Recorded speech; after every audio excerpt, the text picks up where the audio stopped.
Hello everyone, welcome to my YouTube channel. This is Anuj Singh. Today we are going to learn about a very interesting topic on introduction to computer.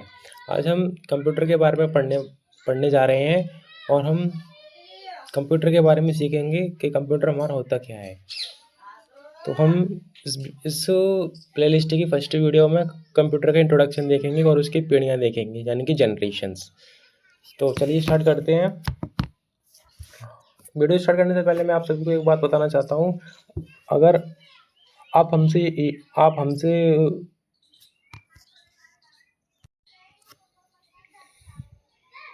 Computer की सारी video lectures हम YouTube channel पे provide करा देंगे और एकदम बेहतरीन तरीके से आपको कंप्यूटर सिखा देंगे। तो आप हमारे चैनल से जुड़े रहिए और कोई भी डाउट आता है तो हमारे कमेंट सेक्शन में आके आप पूछ सकते हैं, मैं आपका रिप्लाई ज़रूर दूंगा। ठीक है, तो स्टार्ट करते हैं हम और देखते हैं कंप्यूटर के बारे में सीखते हैं। चलिए स्टार्ट करते हैं। तो देखते हैं हम कंप्यूटर क्या है। What is computer? Computer actually में है क्या, इसको हम क्यों यूज़ करते हैं, इसका क्या एडवांटेजेस है, क्या डिसएडवांटेजेस हैं कंप्यूटर के, और ये हमारे जो प्रेजेंट एरा है उसमें हमारा कंप्यूटर वो इतना इम्पोर्टेंट क्यों है। तो वही देखेंगे यहाँ पे हम आज और सीखेंगे हम कंप्यूटर के बारे में। तो कंप्यूटर क्या है? बेसिकली कंप्यूटर एक इलेक्ट्रॉनिक डिवाइस है जो कि हमारा इनपुट लेता है, प्रोसेस करता है और आउटपुट देता है अकॉर्डिंग टू यूज़र रिक्वायरमेंट।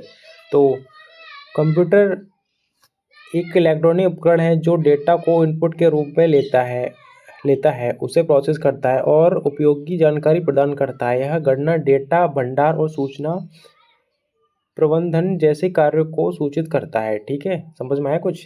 तो बेसिकली कंप्यूटर कुछ नहीं है, वो एक हमारा इलेक्ट्रॉनिक डिवाइस है जो इनपुट लेता है और प्रोसेस करता है और आउटपुट देता है हमें। ठीक है, आउटपुट प्रोवाइड कराता है।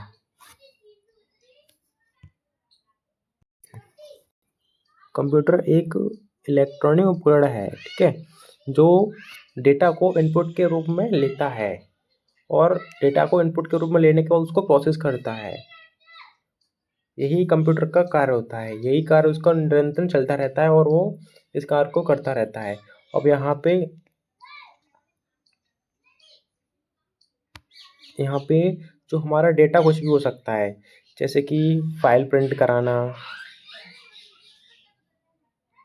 या कोई यूज़र के द्वारा कोई एक्शन परफॉर्म कराना, यूज़र के द्वारा इंस्ट्रक्शंस देना, वो सब हमारा इंस्ट्रक्शन में आता है। और जो हमारा डेटा होता है, data like a file, video, audio, images, this all datas. चलिए, आपको कंप्यूटर समझ में आ गया तो हम नेक्स्ट स्लाइड पर चलते हैं। तो हम अब यहाँ पे कंप्यूटर सीखने के बाद यहाँ पे हम जनरेशन देखेंगे कंप्यूटर की, क्योंकि जनरेशन होती क्या है हमारी, है ना। और बिल्कुल बेसिक से पढ़ा रहा हूँ मैं आपको ये वाला कंप्यूटर, ठीक है। तो जो फर्स्ट जनरेशन का कंप्यूटर था उसमें हमारा वैक्यूम ट्यूब्स का उपयोग हुआ था, ठीक है। कब हुआ था? 1940 से 1956 ईस्वी तक, ठीक है। तो जो फर्स्ट जनरेशन के हमारे जो कंप्यूटर्स होते थे, जो हमारे आज के जो प्रेजेंट में जो कंप्यूटर्स हैं उनकी तुलना में कई ज़्यादा डिफरेंस था उनमें। डिफरेंस क्या था एक्चुअली में? जो डिफरेंस था वो हमारे साइज़ था ना उनका कंप्यूटर का, जो पिछले जनरेशन के जो थे, जैसे फर्स्ट जनरेशन हो गया, सेकंड जनरेशन हो गया, थर्ड जनरेशन हो गया, इनको हम आगे पढ़ेंगे। उनकी कंपैरिजन में जो आज के प्रेजेंट के जो हमारे लैपटॉप्स हो गए, कंप्यूटर्स हो गए, वो उनका जो साइज़ है प्रिसाइज हो गया, छोटा हो गया। तो हम यही इसमें पढ़ने वाले हैं एक्चुअली में। तो देखते हैं फर्स्ट जनरेशन में क्या क्या एवोल्यूशन हुआ था, क्या क्या बदलाव हुए थे हमारे में, है ना, या फिर क्या क्या था इसमें। तो जो हमारा फर्स्ट जनरेशन का जो कंप्यूटर होते थे उनमें मुख्यतः जो टेक्नोलॉजीज होती थी, जो मेन टेक्नोलॉजीज होती थी वो vacuum. Okay,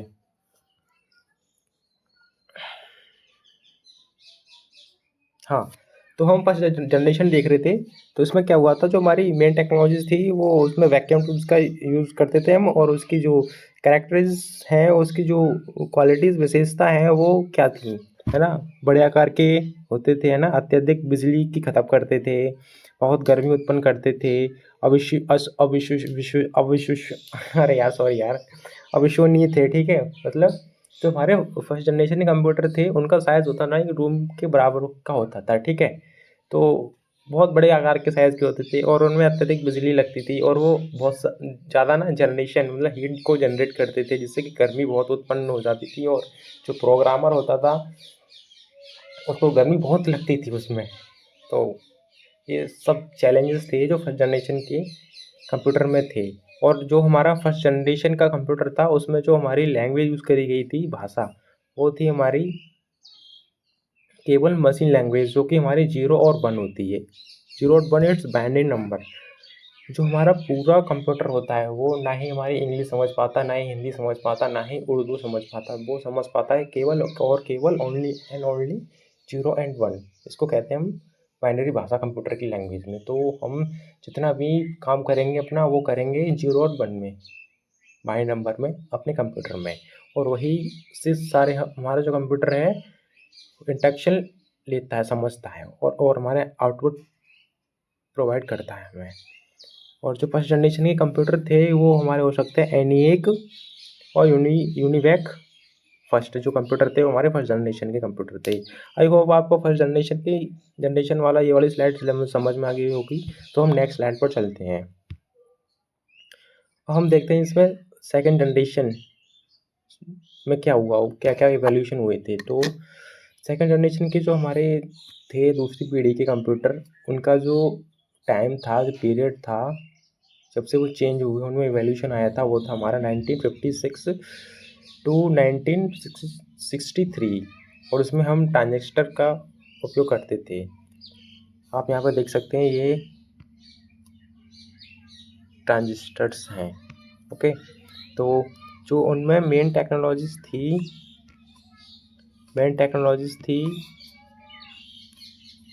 transistors, vacuum tubes की तुलना में क्रांतिकारी सुधार, ठीक है। जो वैक्यूम ट्यूब्स से बेटर थे हमारे ट्रांजिस्टर, और ये साइज़ में भी छोटे होते थे और जो हमारी बिजली खपत भी कम करते थे। और जो रूम का जो टेम्परेचर था उनमें भी हमें गिरावट देखने को मिली थी, रिड्यूस हो गया था, ठीक है। और इसमें सेकंड जनरेशन में जो हमारे कंप्यूटर थे, जो फर्स्ट जनरेशन के कंप्यूटर की तुलना में उनका साइज़ थोड़ा कम हो गया। और जो इसकी विशेषताएं क्या थी, हाँ देखो मैं बताया था ना अभी कि छोटे आकार, कम बिजली की खपत, अत्यधिक विश्वसनीय और तेज प्रदर्शन, ठीक है। इनमें छोटे आकार के हो गए, कम बिजली खाते थे हमारी, और अत्यधिक विश्वसनीय यानी कि एक्यूरेट होते थे। मतलब जो हमारी कैलकुलेशन गणना करने में जो थे वो हमारे बहुत ही अच्छी कैलकुलेशन और गणना करते थे फर्स्ट जनरेशन के कंप्यूटर के अकॉर्डिंगली, ओके। और इनमें हाई स्पीड ट्रांजेक्शन की वजह से हाई स्पीड हमें देखने को मिली थी, ठीक है। एंड लैंग्वेज, इसमें लैंग्वेज कौन सी यूज़ करी गई थी, इसमें लैंग्वेज हमारी असेंबली लैंग्वेज और उच्च स्तरीय भाषाएं, ठीक है। जैसे कि फोर्ट्रैन एंड कोबाल्ट, ये हमारी असेंबली लैंग्वेज होती हैं और हमारी उच्च स्तरीय भाषाएं होती हैं जो कि हमारे सेकेंड जनरेशन के कंप्यूटर में यूज़ करी गई थी। और फर्स्ट जनरेशन के कंप्यूटर में कौन सी भाषा यूज़ करी गई थी, आप कमेंट सेक्शन में बताना हमें, और मैं आपको एक एक दिल दूंगा अगर कमेंट करोगे तो तुम मेरे डिस्क्रिप्शन बॉक्स में जाके, ओके। और इसका जो पीडीएफ है इसका मैं लिंक डिस्क्रिप्शन बॉक्स में डाल दूंगा नीचे, आप वहाँ से डाउनलोड कर सकते हैं, ओके। चलिए हम अपने टॉपिक को कंटिन्यू करते हैं। अब हम इसके एग्जांपल्स देखेंगे कि क्या क्या हमारे एग्जांपल थे सेकंड जनरेशन के कंप्यूटर की। जो हमारे कंप्यूटर थे ना सेकंड जनरेशन के, वो कौन कौन से हैं। तो फर्स्ट कंप्यूटर है वो है हमारा IBM 1401, ओके। और CDC 1604, ये हमारे दो कंप्यूटर थे जो हमारे सेकंड जनरेशन में हुए थे, ओके। नाउ कंटिन्यू तो second slide, second generation of computer, okay. हम कहाँ थे, तो हम थे विशेषताओं के ऊपर। ये तो हमने देख लिया था, विशेषताएं देख ली थी, इसकी भाषा भी देख ली थी, अब उदाहरण पे थे, ठीक है। तो IBM और CDC ये हमारे दो कंप्यूटर थे जो कि हमारे सेकंड जनरेशन में प्रयोग किए गए थे। और इनका जो मेनली वर्क क्या था, बिजनेस के उपयोग में, बिजनेस को ग्रो करने में इनका उपयोग किया गया था। ओके, आई होप आपको सेकंड जनरेशन अच्छे समझ में आ गया हो। तो हम सेकंड स्लाइड पर क्लिक करते हैं और आगे चलते हैं। तो हम अब थर्ड जनरेशन ऑफ कंप्यूटर देखेंगे कि एक्चुअली में थर्ड जनरेशन ऑफ कंप्यूटर में क्या क्या इवोल्यूशन हुआ था, क्या क्या इसके बदलाव हुए थे। और अब हम इसमें पढ़ने वाले हैं IC, ठीक है। तो जो हमारा सेकंड जनरेशन का कंप्यूटर, सॉरी थर्ड जनरेशन का कंप्यूटर था, उसमें क्या क्या इवोल्यूशन हुए थे। तो फर्स्ट इसमें हमारा सेकंड जनरेशन में हमारा क्या था बताइए। सेकंड जनरेशन के में हमारा ट्रांजैक्शन से बदलकर हम हमारे थर्ड जनरेशन के कंप्यूटर में IC का प्रयोग करने लगे अब हम, ठीक है। तो थर्ड जनरेशन में मेनली जो हमारी टेक्नोलॉजी यूज़ होती थी वो, उसमें हम इंटीग्रेटेड सर्किट IC या फिर इसको हम बोलते हैं चिप, वो हम इसमें यूज़ करने लगे थे थर्ड जनरेशन में, ठीक है। अब इसकी विशेषताएं क्या है हमारे थर्ड जनरेशन में, मतलब हमने IC के यूज़ करी और IC यूज़ करने के बाद हमारे कंप्यूटर में क्या क्या इवोल्यूशन हो गए थे, क्या क्या बदलाव आ गए थे, ठीक है। तो देखेंगे हम विशेषताएं इनकी।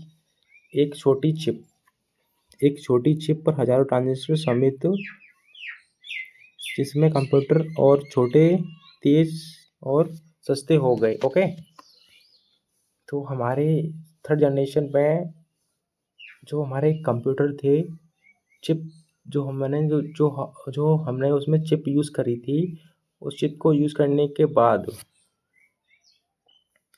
कंप्यूटर छोटे हो गए और वेरी फास्ट हो गए।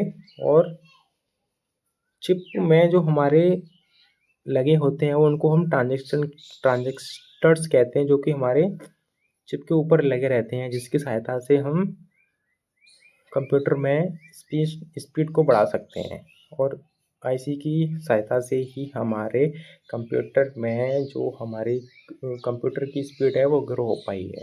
ओके, तो अभी जो हमारा तीसरी जनरेशन का है, उसमें हमारा ऑपरेटिंग सिस्टम का भी निर्माण हुआ था, ठीक है। ऑपरेटिंग सिस्टम, तो इसमें हम IC की आने के बाद हम अपने जो कंप्यूटर था, PC था, उसमें मल्टी प्रोग्रामिंग और टाइम शेयरिंग संभव हुआ था, ठीक है। मल्टी प्रोग्रामिंग कर सकते हो अपने कंप्यूटर में, जैसे कि मान लो, अगर एग्जांपल के द्वारा मैं समझाऊँ आपको, तो जैसे कि अपने कंप्यूटर में आपने एक टैब ओपन करी, ठीक है। आप मल्टीपल टैब्स ओपन कर सकते हैं। तो आपने एक टैब में, आप मान लो कोई कुछ और काम कर रहे हो, ठीक है।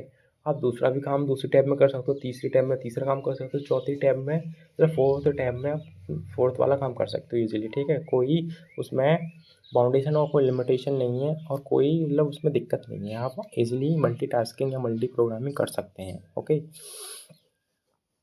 तो ऐसे कौन से कंप्यूटर थे जिसमें हम मल्टीटास्किंग कर सकते थे थर्ड जनरेशन में? वो थे हमारे IBM 360 सीरीज़ PDA 11 से ये हमारे कंप्यूटर थे उस जनरेशन के, थर्ड जनरेशन के। ओके, आई होप आपको थर्ड स्लाइड भी समझ में आ गई होगी, third generation of computer.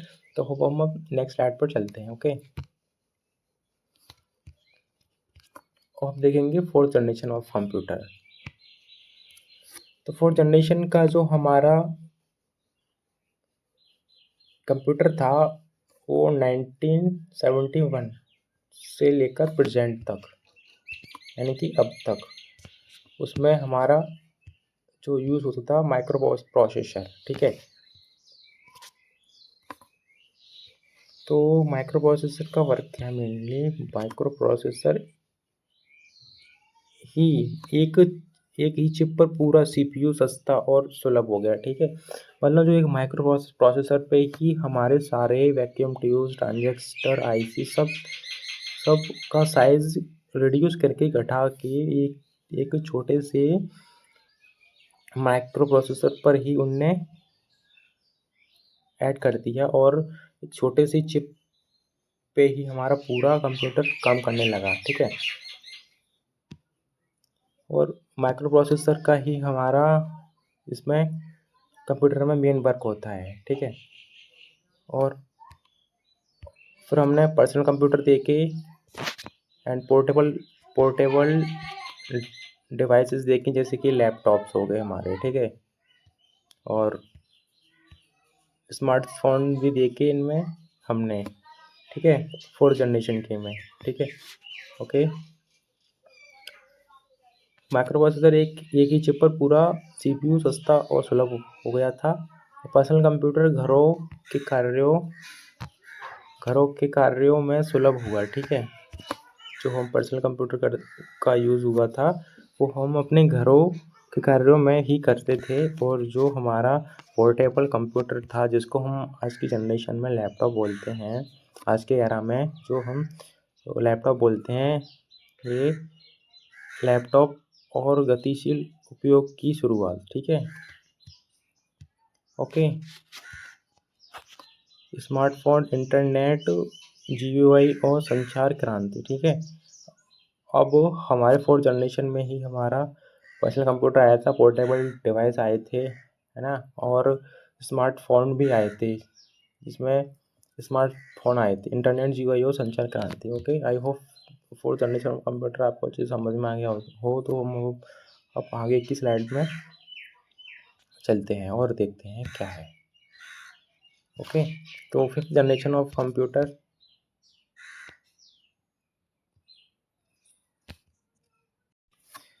Okay,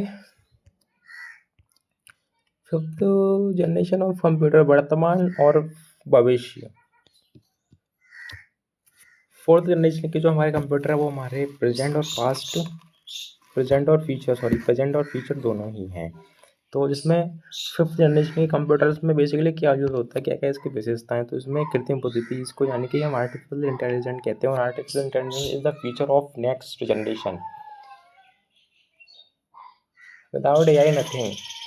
अब ये समझ लो, जो आगे वाला जो टाइम है उसमें एआई इतना बूम पे जाएगा, मैं आपको बता नहीं सकता। तो आप कंप्यूटर के साथ साथ एआई भी सीखो, ठीक है। एआई बहुत ज़रूरी है, एक इंसान को सीखना एआई बहुत ज़रूरी है। कंप्यूटर के बाद एआई बहुत ज़रूरी है।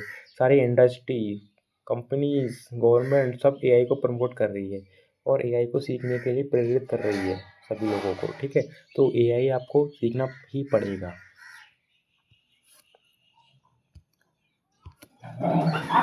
और हमारा कृत्रिम बुद्धिमत्ता एआई, ठीक है। कंप्यूटर जो हमारी कृत्रिम बुद्धिमत्ता है, इसको हिंदी में हम कृत्रिम बुद्धिमत्ता बोलते हैं, अंग्रेजी में इसको क्या बोलते हैं, हम एआई बोलते हैं। तो एआई होता क्या एक्चुअली में, एआई की सहायता से हमारे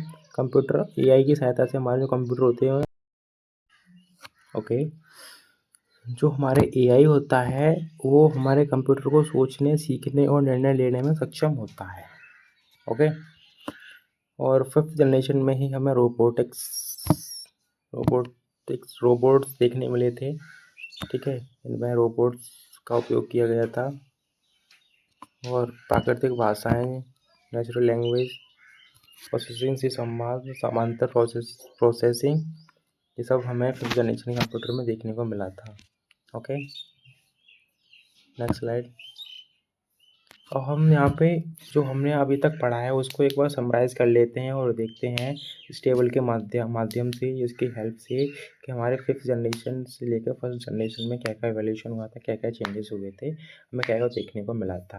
तो हम एक बार इस पर नज़र मार लेते हैं और देखते हैं कि हमारी पीढ़ियाँ होंगी, समय हो गया उनका, और जो मेन टेक्नोलॉजीज थी वो हम यहाँ देखेंगे और उनका आकार देखेंगे, उनकी स्पीड देखेंगे, क्या क्या इसमें चेंजेस हुए थे। तो जो हमारे 1st जनरेशन के कंप्यूटर थे उनमें उनका जो टाइम था वो 1940 से 1956 तक था, और उनमें वैक्यूम ट्यूब्स का हम प्रयोग करते थे और उनका आकार बहुत बड़ा होता था और ये गति में बहुत धीमे होते थे। ओके, नाउ 2nd जनरेशन के कंप्यूटर में हमने पढ़ा था 1956 से 1963 तक का इसका टाइम ड्यूरेशन था।